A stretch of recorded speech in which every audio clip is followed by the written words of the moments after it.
yang paling banyak merugikan keuangan negara itu Pak Jokowi. Saya mau diundang sama kejaksaan jadi saksi ahli khusus minyak goreng. Ini merugikan keuangan negara Pak. Saya bilang Pak Jokowi yang paling banyak merugikan negara. Jadi saya nggak jadi saksi ahli. Jadi presiden itu harus terukur, kelembagaannya diatur, dicek dulu sama Bappenas. Ada gunanya Bappenas untuk jadi tangan kanan presiden, karena Bappenas kan lintas sektoral, lintas kementerian, lintas daerah gitu kan. Nah, ada kementerian yang pemburu rente misalnya, perindustrian gitu ya, konflik sama perdagangan karena beda partai ini kan. Nah jadi, sebelum Pak Jokowi memutuskan, Bappenas kaki tangan kanannya itu, nggak ada yang lewat Bappenas semua. Kereta cepat nggak lewat Bappenas, IKN juga Bappenas ditugaskan, ya iyalah lewat Bappenas ya kalau itu ya.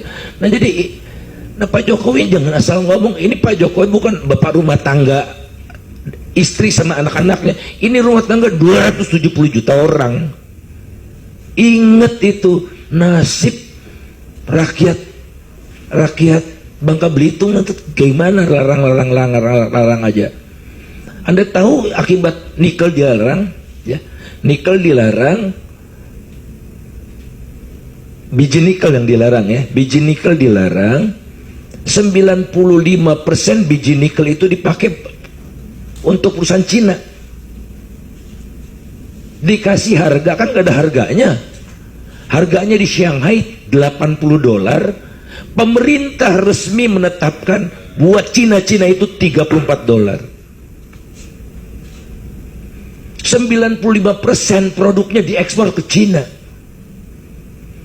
Bebas bayar pajak 30 tahun. Tolol itu namanya. Perkarakan saya, silakan Pak Jokowi. Ini saya udah bilang kemana-mana, bahkan sudah di sidang kabinet terataskan tuh omongan saya itu. Tapi masih dipidatokan lagi. Wah, kita dapat rezeki nombok 450 triliun. Kebohongan luar biasa itu. Kita kan maksudnya rakyat Indonesia, Cina yang dapat 400 triliunnya itu. Jadi jangan main-main ngurus negara Pak Jokowi. Assalamualaikum warahmatullahi wabarakatuh. Om Swastiastu, Namo Buddhaya, salam kebajikan, salam rahayu, selamat datang, selamat berjumpa lagi bersama Gus A dalam channel Tanda Tanya Politik, semakin gila semakin asik. Faisal Basri ini oposisi, orang yang berseberangan dengan pemerintah.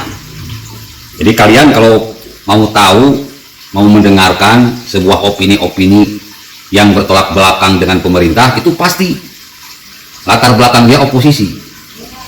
Dari awal sampai sekarang kemunculan mereka itu pasti mempersalahkan apapun yang dilakukan oleh pemerintah.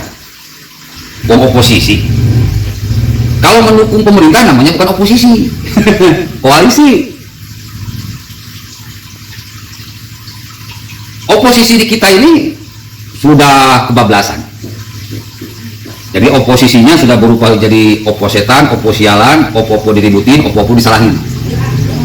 IKN yang jelas-jelas bagus hidupnya pilihan, memodernisasi ibu kota. Negara yang besar seperti Indonesia, negara yang kaya, harus punya ibu kota yang modern, wajar.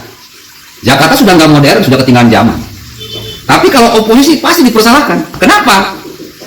Karena oposisi di Indonesia itu tidak jauh, tidak lebih dari oposetan. Apa itu oposetan? Alladzi yuwaswisu fi sudurin nas. Suka menebarkan kejahatan kepada manusia, mempersalahkan kerjaan pemerintah. Yang baik aja dijelek-jelekin, apalagi yang jelek. Nah, si Faisal Basri termasuk di dalamnya. Yang baik saja disalahin, apalagi yang jelek.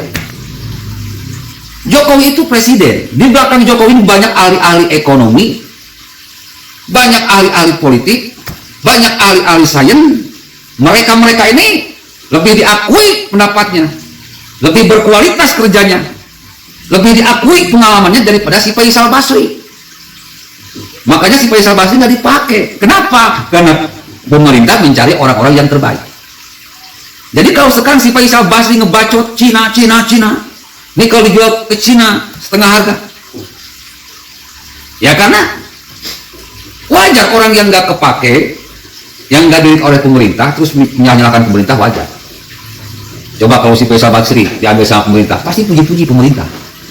Wong dia sedang cari popularitas, ingin didengar, ingin masuk kepada pemerintah, makanya menjelek-jelekan pemerintah. Karena fakta mengatakan di kita itu kalau semakin menjelek-jelekan pemerintah, semakin didengar oleh pemerintah.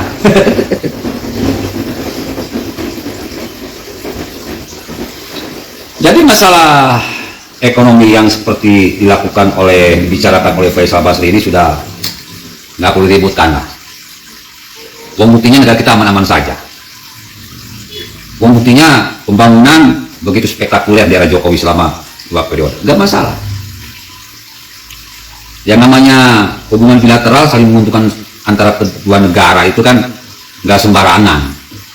Ada peraturan yang harus diikuti, dipatuhi antar kedua negara. Jokowi tidak asal-asalan ngurus negara. Kalau Jokowi asal-asalan ngurus negara, nggak akan terpilih di periode kedua Faisal Basri. Karena ngurus negaranya benar, dipilih lagi. Bahkan kalau misalkan 2024 boleh Jokowi mencalonkan lagi, pasti kepilih lagi. Jadi ente Faisal Basri nggak usah banyak bacot, karena bacot ente ini sampah, sama kelasnya seperti si Sutik Nur, seperti si Haikal Hasan, Rizik Sihab, Bahar Smith, Refli Harun.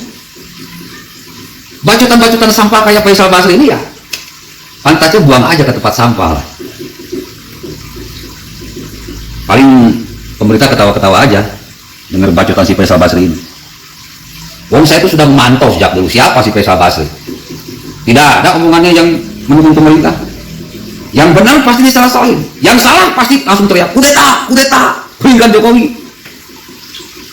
Wong opo setan, oposisi kelakuan kayak setan wajar. Saya mau ketawa-ketawa saja. Apa yang dilakukan oleh Jokowi dan kawan-kawannya ini dan bawahannya ini sudah berada di jalur atau di rel yang benar. Karena di belakang Jokowi diikuti orang-orang yang hebat, yang tidak hanya hebat dalam berbicara, tapi hebat dalam mengurus negara. Ya, anggap sajalah omongan dari Faisal Basri ini iklan Doraemon lah, buat lucu-lucuan saja. Assalamualaikum warahmatullahi wabarakatuh.